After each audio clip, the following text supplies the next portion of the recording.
السلام علیکم ورحمۃ اللہ وبرکاتہ۔ اعوذ باللہ من الشیطان الرجیم، بسم اللہ الرحمن الرحیم۔ سورۃ یونس آیات لام وا، یہ حروف مقطعات ہیں۔ یہاں پر ایک قابل ذکر نقطہ یہ ہے کہ اس سے پہلے سورہ بقرہ، سورہ آل عمران اور سورہ الاعراف، 3 سورتوں کا آغاز حروف مقطعات الف لام میم صاد سے ہوتا ہے، اور ان تینوں مقامات پر حروف مقطعات پر آیت مکمل ہو جاتی ہے، مگر یہاں ان حروف پر آیت مکمل نہیں ہو رہی ہے، بلکہ یہ پہلی آیت کا حصہ ہے۔ بہرحال یہ توقیفی امور حضور صلی اللہ علیہ وآلہ وسلم کے بتانے پر موقوف ہے۔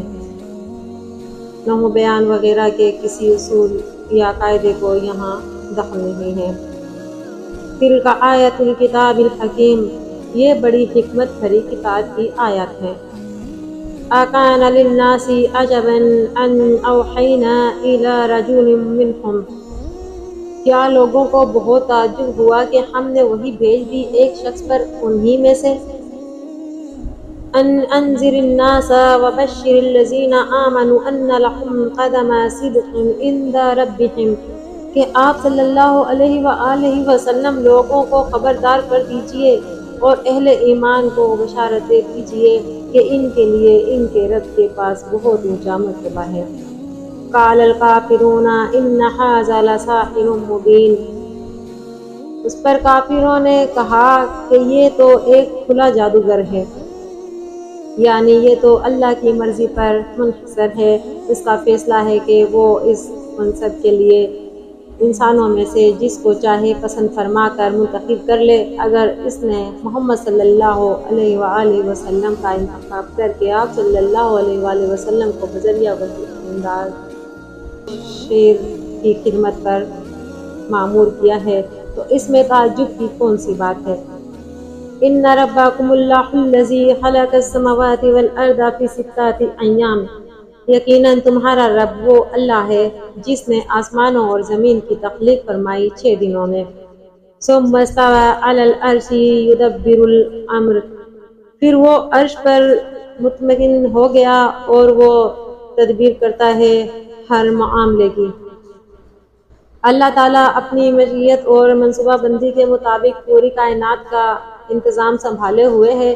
قبل ازیں بھی ذکر ہو چکا ہے کہ شاہ ولی اللہ دہلوی نے اپنی شہرائے آفاق تصنیف حجت اللہ البلاغہ کے باب اول میں اللہ تعالیٰ کے 3 افعال کے بارے میں بڑی تفصیل سے بحث کی ہے، یعنی کسی چیز کو عدم محض سے وجود بخشنا، خلق یعنی کسی چیز سے کوئی دوسری چیز بنانا، اور تدبیر یعنی اپنی مشیت اور حکمت کے مطابق کائناتی نظام کی منصوبہ بندی کرنا۔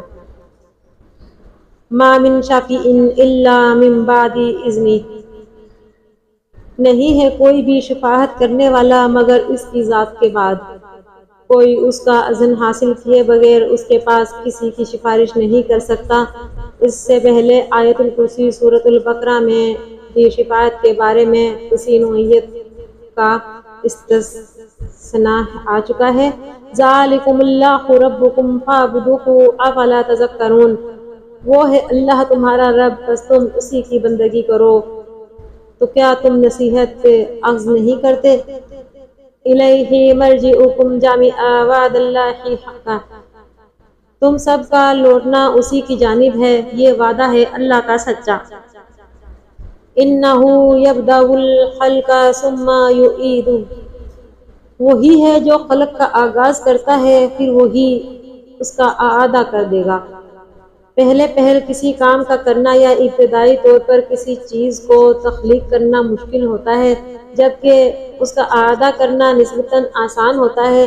یہ ایک معقول اور منطقی بات ہے کہ اگر اللہ تعالیٰ ہی نے یہ سب کچھ پیدا فرمایا ہے اور پہلی بار اسے اس تخلیق میں کوئی مشکل پیش نہیں آئی تو دوبارہ پیدا کرنا اس کے لیے کیوں کر مشکل ہو جائے گا؟ بہرحال وہ تمام انسانوں کا دوبارہ پیدا کرے گا۔ لیجزی الذین آمنوا وعملوا الصالحات بالقسط، تاکہ وہ ان لوگوں کو جزا دے جو ایمان لائے اور جنہوں نے اچھے عمل کیے انصاف کے ساتھ۔ وہ اہل ایمان جنہوں نے اللہ اور اس کے دین کے لیے ایثار کیا ہے، ان کی قربانیوں اور مشقتوں کے بدلے میں انہیں انعامات سے نوازا جائے گا اور ان کے ان اعمال کی پوری قدر کی جائے گی۔ والذین کفروا لهم شراب من حمیم وعذاب علیم بما كانوا یکفرون، اور جن لوگوں نے کفر کیا ان کے پینے کے لیے ہوگا کھولتا ہوا پانی اور دردناک عذاب اس کفر کی پاداش میں جو وہ کرتے ہیں۔ هو الذی جعل الشمس ضیاء والقمر نورا، وہی ہے جس نے بنایا سورج کو چمکدار اور چاند کو نور۔ یہاں یہ نکتہ قابل غور ہے کہ سورج کے اندر جاری احتراق یعنی جلنے کے عمل کی وجہ سے جو روشنی پیدا ہو رہی ہے اس کے لیے ضیاء، جبکہ منعکس ہو کر آنے والی روشنی کے لیے نور کا لفظ استعمال ہوا ہے۔ سورج اور چاند کی روشنی کے لیے قرآن حکیم نے دو مختلف الفاظ استعمال کیے ہیں، اس لیے کہ سورج کی اپنی چمک ہے اور چاند کی روشنی ایک انعکاس ہے۔ وَقَدَّرَهُ مَنَازِلَ لِتَعْلَمُوا عَدَدَ السِّنِينَ وَالْحِسَابَ، اور اس نے اس چاند کی منزلیں مقرر کر دی تاکہ تمہیں معلوم ہو گنتی برسوں کی اور تم معاملات زندگی میں حساب کر سکو۔ مَا خَلَقَ اللَّهُ ذَلِكَ إِلَّا بِالْحَقِّ يُفَصِّلُ الْآيَاتِ لِقَوْمٍ يَعْلَمُونَ، اللہ نے یہ سب کچھ پیدا نہیں کیا مگر حق کے ساتھ اور وہ تفصیل بیان کرتا ہے اپنی آیات کی ان لوگوں کے لیے جو علم حاصل کرنا چاہیں۔ یعنی یہ کائنات ایک بے مقصد تخلیق نہیں بلکہ ایک سنجیدہ با مقصد اور نتیجہ خیز تخلیق ہے۔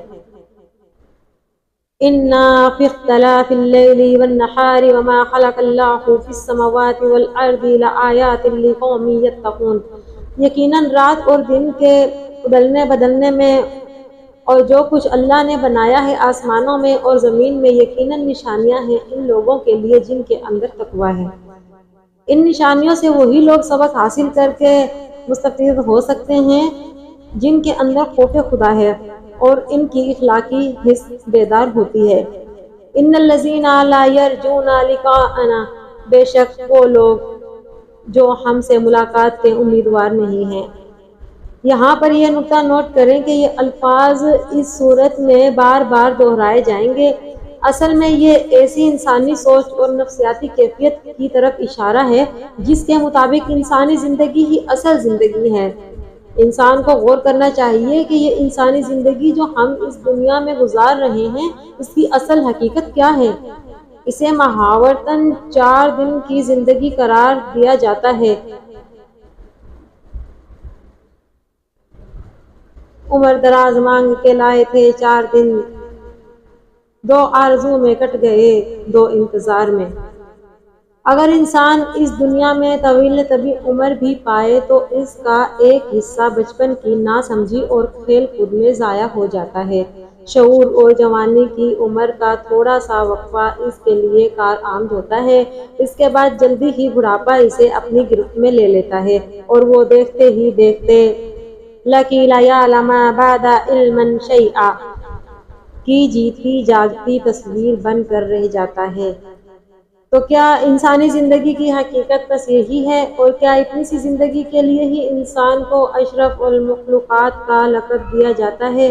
انسان غور کرے تو اس پر یہ حقیقت واضح ہوگی کہ انسانی زندگی محض ہمارے سامنے کے چند ماہ و سال کا مجموعہ نہیں ہے بلکہ یہ ایک کبھی نہ ختم ہونے والے سلسلے کا نام ہے۔ تو اسے پیمانہ امروز و فراد سے نہ ناپ، جاوداں پہ ہم دواں ہر دم جواں ہے زندگی۔ تو ہے ناداں چند کلیوں پر قناعت کر گیا ورنہ گلشن میں علاج تنگی داماں بھی ہے۔ اسلام متنا ہی سلسلہ زندگی میں سے ایک انتہائی مختصر اور عارضی وقفہ یہ دنیاوی زندگی ہے جو اللہ نے انسان کو آزمانے اور جانچنے کے لیے عطا کی ہے۔ الذی خلق الموت والحیات لیبلوکم ایکم احسن عملا، جبکہ اصل زندگی تو آخرت کی زندگی ہے اور وہ بہت طویل ہے، جیسے سورۃ العنکبوت میں فرمایا وَإِنَّ الدَّارَ الْآخِرَةَ لَهِيَ الْحَيَوَانُ لَوْ كَانُوا يَعْلَمُونَ، اور یقیناً آخرت کا گھر ہی اصل زندگی ہے، کاش کہ انہیں معلوم ہوتا، مگر وہ لوگ جن کا ذہنی افق تنگ اور سوچ محدود ہے، وہ اسی عارضی اور مختصر وقفہ زندگی کو اصل زندگی سمجھ کر اس کی رعایوں پر فریفتہ اور اس کی رنگینیوں میں گم رہتے ہیں۔ کافر کی یہ پہچان کہ آفاق میں گم ہیں، مومن کی یہ پہچان کہ گم میں ہے آفاق۔ اصل اور دائمی زندگی کی عظمت اور حقیقت ایسے لوگوں کی نظر سے بالکل اوجھل ہو چکی ہے۔ وَأَرَادُوا بِالْحَيَاةِ الدُّنْيَا وَاطْمَأَنُّوا بِهَا وَالَّذِينَ هُمْ عَنْ آيَاتِنَا غَافِلُونَ، اور وہ دنیا کی زندگی پر ہی راضی اور اسی پر مطمئن ہیں اور جو ہماری آیات سے غافل ہیں۔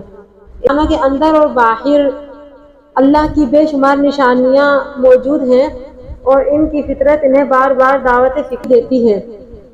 کھول آنکھ زمیں دیکھ، فلک دیکھ، فضا دیکھ، مشرق سے ابھرتے ہوئے سورج کو ذرا دیکھ، مگر وہ لوگ شہوات نفسانی کے چکروں میں اس حد تک غلطیاں و پیچاں ہیں کہ انہیں آنکھ کھول کر انفس و آفاق میں بکھری ہوئی ان تعداد آیات الہی کو ایک نظر دیکھنے کی فرصت ہے نہ توفیق۔ اولئک مأواہم النار بما کانوا یکسبون، یہی وہ لوگ ہیں جن کا ٹھکانہ آگ ہے اپنی اس کمائی کے سبب جو وہ کر رہے ہیں۔ جس شخص نے اپنی پوری دنیاوی زندگی میں نہ اللہ کی طرف رجوع کیا اور نہ آخرت ہی کی کچھ فکر کی، ساری عمر بابر با عشق کوش کو عالم دوبارہ نیست جیسے نعرے کو اپنا ماتو بنائے رکھا، حلال و حرام اور جائز و ناجائز کی قیود سے بے نیاز ہو کر جھوٹی مسرتیں اور عارضی خوشیاں جہاں سے ملی جس قیمت پر ملی حاصل کر لی، تو ایسے شخص کا آخری ٹھکانہ آگ کے سوا بھلا اور کیا ہو سکتا ہے۔ ان الذین آمنوا وعملوا الصالحات یہدیہم ربہم بایمانہم تجری من تحتہم الانہار فی جنات النعیم، یقیناً وہ لوگ جو ایمان لائے اور انہوں نے نیک اعمال کیے، ان کا رب ان کے ایمان کے باعث ان کو پہنچا دے گا نعمتوں والے باغات میں جن کے نیچے نہریں بہتی ہوں گی۔ دعواہم فیہا سبحانک اللہم، اس میں ان کا ترانہ ہوگا اے اللہ تو پاک ہے۔ وہ لوگ جنت کے اندر بھی اللہ تعالیٰ کی تسبیح و مناجات کریں گے۔ اے ہمارے پروردگار، تو ہر ضد سے پاک ہے، ہر عیب اور ہر نقص سے مبرا ہے اور احتیاج کے ہر تصور سے عرفہ و اعلیٰ ہے۔ وَتَحِيَّاتُهُمْ فِيهَا سَلَامٌ، اور اس میں ان کے آپس کی دعا سلام ہوگی۔ اہل جنت آپس میں ایک دوسرے کو ملتے ہوئے السلام علیکم کے الفاظ کہیں گے، اس طرح وہاں ہر طرف سے سلام سلام کی آوازیں آ رہی ہوں گی، جیسے سورۃ الواقعہ میں فرمایا لا يسمعون فیہا لغوا ولا تأثیما الا قیلا سلاما سلام، وہاں نہ بے ہودہ بات سنیں گے اور نہ گالی گلوچ، وہاں ان کا کلام سلام سلام ہوگا۔ وآخر دعواہم ان الحمد للہ رب العالمین، اور ان کی دعا اور مناجات کا اختتام ہمیشہ ان کلمات پر ہوگا کہ کل حمد اور کل تعریف اس اللہ کے لیے ہے جو تمام جہانوں کا رب ہے۔